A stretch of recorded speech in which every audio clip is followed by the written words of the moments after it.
August 12th, 1957, 2:17 a.m., Harlem, 128th Street between Lenox and 7th. An alley behind a shuttered laundry. Rain had fallen earlier. Pavement still shined black. Malcolm Little Mal Johnson, 19 years old, Bumpy's nephew, walked home from a late shift at Small's Paradise. Tall like his uncle, quick smile, still learning the game. He carried a paper bag with leftover fried chicken for his mama, whistling low. He never saw them coming. 3 white men stepped from the shadows, hoods up. No robes, just dark coats, gloves, boots. One held a rope, another a bat, the third a pistol. Little Mal froze. Bag dropped. Chicken spilled. "Johnson blood," the leader said. Voice muffled, southern drawl. Message from the Klan. "Harlem ain't yours no more." Little Mal backed up, hit the wall. No way out. They moved fast. Bat cracked his knee. He went down, rope around his neck, pulled tight. He fought, kicked, clawed. Didn't matter. They hoisted him up. Loop over a fire escape bar. Feet dangled, struggled, then slowed, then stopped. They left him hanging, sign pinned to his chest. "Stay out of white business, KKK." Body found at dawn by a milkman. Screams woke the block. Women cried. Men cursed quiet. Word reached Bumpy by 7 a.m. He was in his office above Smalls, counting stacks. Phone rang. Illinois Gordon answered, listened. Face went stone. He hung up, looked at Bumpy. "Boss, Little Mal, lynched. In the alley behind the laundry, Klan sign." Bumpy's hand stopped moving. Money stack fell soft. He didn't speak for a full minute, then, "Bring him home." Illinois nodded, left fast. By 8:30 a.m., the alley was taped off. Police there, white officers, laughing low. One said, "Kid probably owed somebody. Looks like a message." No rush to cut him down, no photos, no questions to neighbors. Bumpy arrived, fedora low, coat open, Mamie beside him, eyes red but dry. Police sergeant stepped forward. "Mr. Johnson, this is a crime scene." Bumpy looked past him, at the body still hanging, Nephew's face swollen, eyes open, sign flapping in the breeze. Bumpy spoke quiet. "Cut him down, now." Sergeant smirked. "We wait for the coroner." Bumpy stepped closer, voice lower. "Cut him down." The sergeant looked at his men, then at Bumpy's eyes. Something in them made him swallow. He nodded. 2 officers cut the rope. Body dropped heavy. Mamie cried once, sharp, short.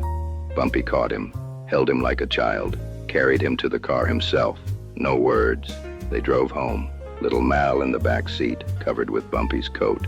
At the house, Bumpy laid him on the dining table. Mamie cleaned his face, washed the rope burn, closed his eyes. Bumpy stood over him, hand on the boy's chest. Then he spoke. First words since the alley. 7 days. Illinois looked up. "Boss?" Bumpy's voice stayed calm, cold. 7 days, that's all they get. Police look away. Klan thinks they're safe. Then everything changes. He looked at the body, at his nephew, at the boy who called him Uncle Bump. 7 days, he repeated. And then, they pay. Harlem waited. Word spread fast. Quiet. Angry. The KKK had come north, lynched a Johnson in Harlem, and left a sign. They thought it would scare the city, break the king. They were wrong, because when you lynch family in Harlem, the king doesn't rage. He counts. 7 days. August 13th, 1957, 6:45 a.m. Harlem woke angry. The alley behind the laundry was still taped off. Little Mal's body gone, but the rope burn mark stayed, like a scar nobody wanted to touch. Bumpy hadn't slept, sat in his living room, lights off. Mamie beside him. Illinois Gordon walked in at dawn, face hard.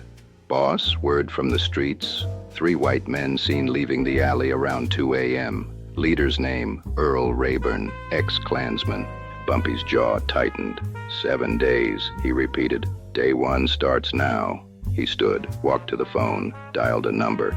"Jerome, it's me, Earl Rayburn. Construction, drinks on 8th. Find him, watch him, no touch. I want his routine, his house, his family, everything." Jerome. "Done." Bumpy hung up, turned to Illinois. "Call the undertaker. Private viewing tonight. Family only." By noon, Harlem buzzed. They lynched Little Mal, right here. Bumpy went to the morgue, alone. Little Mal on the slab. Bumpy stood over him, hand on the boy's chest. I promised your mama I'd watch you. I failed, but I won't fail twice. He turned to the attendant. Prepare him. Best suit, clean. Viewing tonight, burial tomorrow.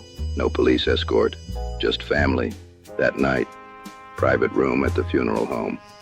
Little Mal in the casket, suit pressed, face peaceful now. Bumpy stood at the head, Mamie beside him. Bumpy spoke. Malcolm was 19. They took him because of his name, because they thought they could. They were wrong. 7 days. That's all they get. Then justice comes. Quiet, clean, final. No cheers, just nods. Day 1 down, 6 left. August 14th, 1957, day 3. Harlem simmered. The anger wasn't loud yet, it was quiet, deep. Bumpy hadn't left the house. Illinois came and went with updates. Earl Rayburn, leader, small house, wife, 2 kids, works construction, same crew, Tommy Hicks and Billy Crow, all ex-Klan from Georgia, talk big about cleaning up Harlem. Bumpy listened. No notes, just memory. Police report filed. Suspicious death. No suspects. Bumpy's eyes narrowed. New evidence. Illinois smiled thin. Working on it. Bumpy made 1 call. To a number few knew. A captain in the 32nd Precinct. Dirty. Owed Bumpy favors from years back. Captain Ellis. Voice on the other end tense. Mr. Johnson. Bumpy spoke calm. Little Mal's case closed fast. I want it open, quiet, no noise, just open. Ellis hesitated. That's difficult. Brass wants it buried. Bumpy's tone didn't change.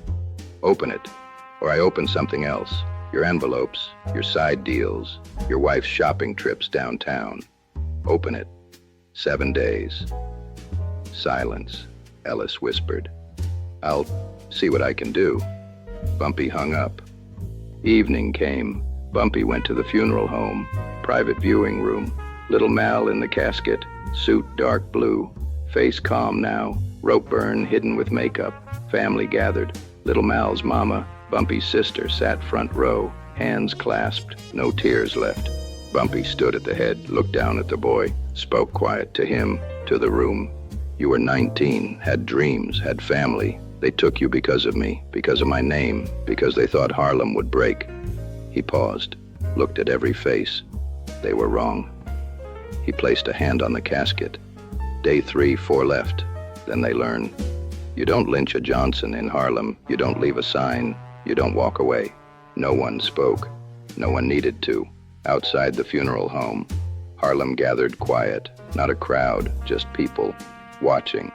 A young man, new to the game, asked Illinois, "What happens in 7 days?" Illinois looked at the door, Bumpy inside. Justice, quiet, clean, and the police, they'll look away, because Bumpy will make them. The young man nodded, walked away, changed.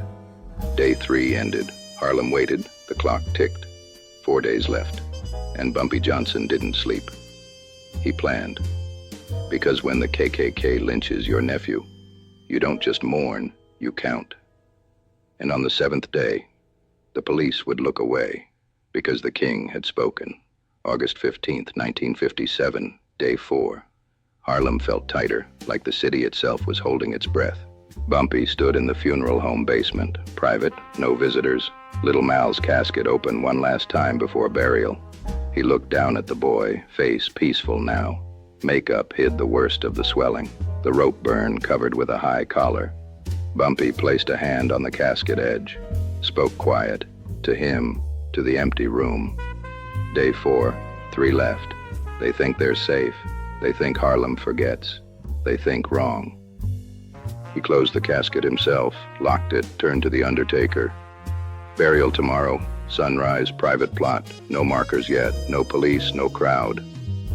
Undertaker nodded, afraid to speak. Outside, Illinois waited, face grim. Update, Bumpy said. Illinois pulled a folded paper. Rayburn's routine locked. Works construction 7 a.m. to 4 p.m. downtown. Drinks Fridays at O'Malley's. Same table, same crew. Wife stays home, kids in school. House in Queens. Back door loose. No alarm. He carries a .45. Always. Bumpy listened. No notes. Just memory. Police? Illinois. Captain Ellis reopened the case. Quiet. Called it homicide investigation. No press release, no public appeal. But he's asking questions now. Nervous. Owes you. Bumpy nodded once. Good. Let him sweat. Let him dig. He won't find anything. We will. That afternoon, Bumpy made another call to a contact in the Nay CP. Quiet man, connected, never in the papers.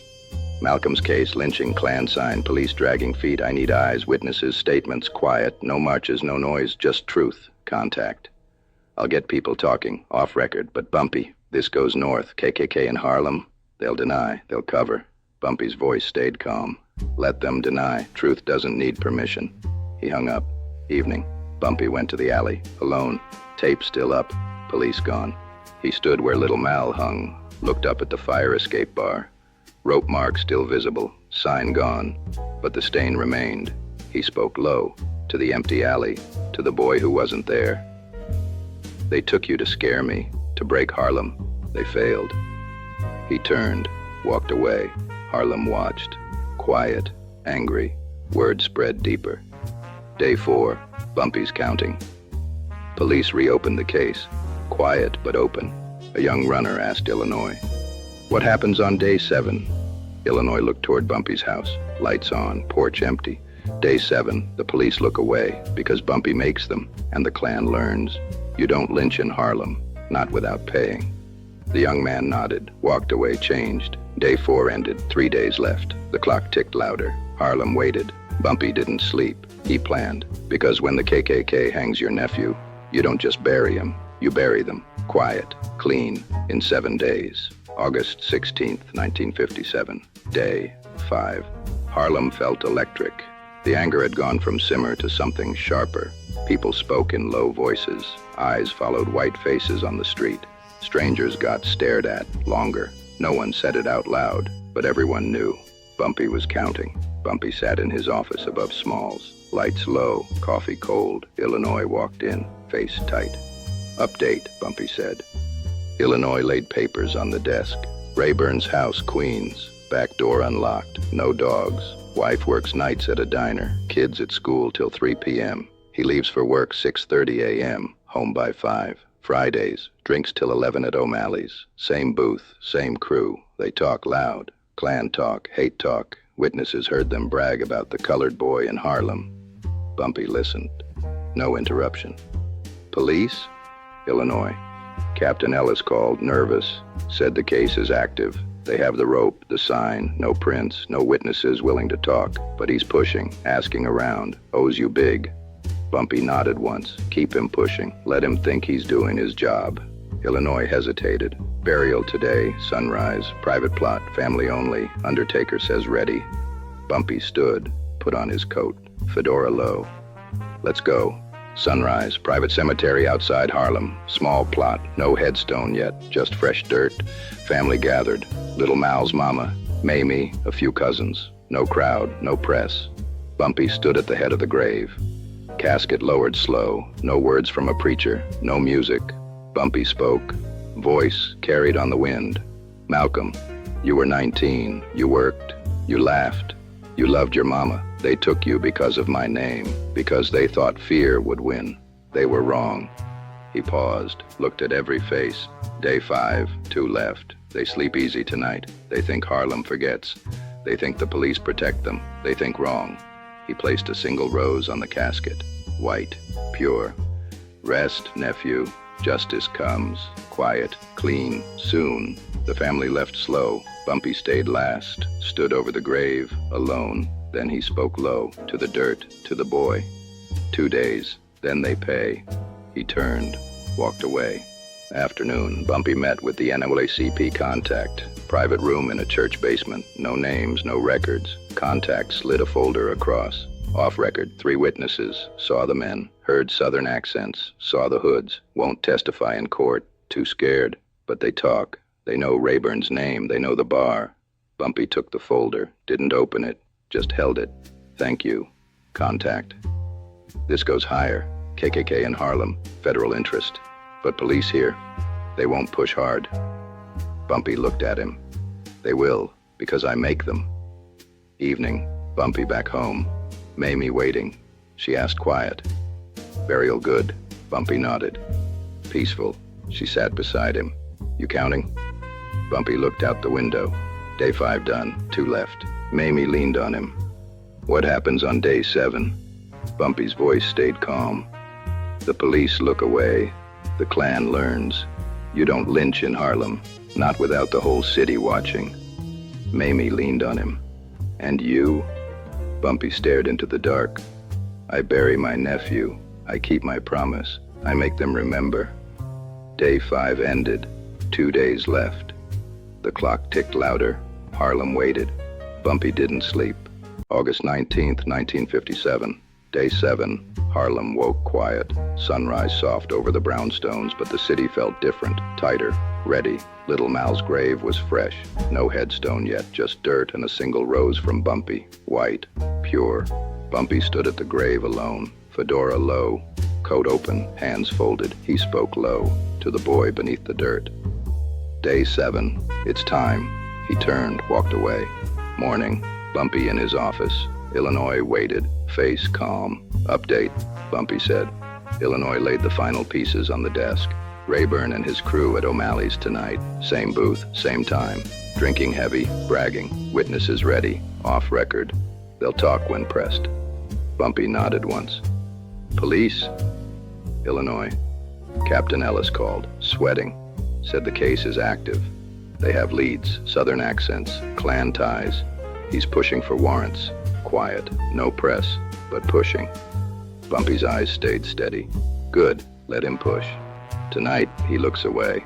Afternoon. Bumpy met Captain Ellis. Private, back booth in a quiet diner. No uniforms, no badges visible. Ellis sat nervous, hands shaking on coffee cup. Bumpy spoke calm. 7 days done. You reopened the case. You have leads. You have witnesses. Now, look away. Ellis swallowed. I can't just... Bumpy slid a small envelope across the table. Thick, cash, no note. Ellis stared at it. Then at Bumpy. Bumpy continued. Look away tonight. Let O'Malley's stay open. Let the drinkers drink. Let the talkers talk. No patrol cars, no raids, no questions. Ellis looked down, voice small. And if I don't? Bumpy leaned forward slight. Then tomorrow, your envelopes stop. Your wife's shopping trips downtown get complicated. Your kid's school gets questions. You look away one night, then everything returns to normal. Ellis stared at the envelope. Hand shook as he took it. Bumpy stood. One night, that's all. He left. Evening, O'Malley's on 8th Avenue. Dim lights, smoke thick. Rayburn and his crew in the back booth, laughing loud, drinking hard, bragging louder.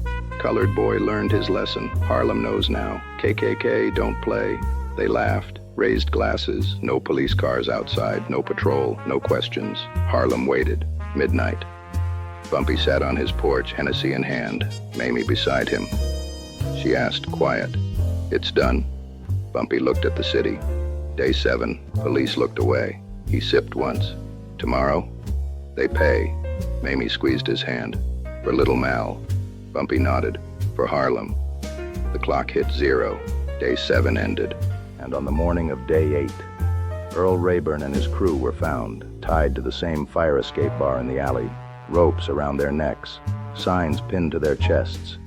Lynching don't belong in Harlem. No prints, no witnesses, no arrests. Police report, apparent suicide pact.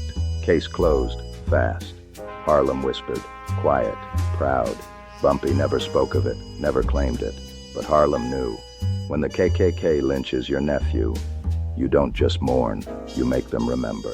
7 days, and the police looked away, because the king made them. Harlem stayed Harlem, untouchable, protected, because once the Klan thought they could hang a Johnson in Harlem, and in 7 days, the king made them pay.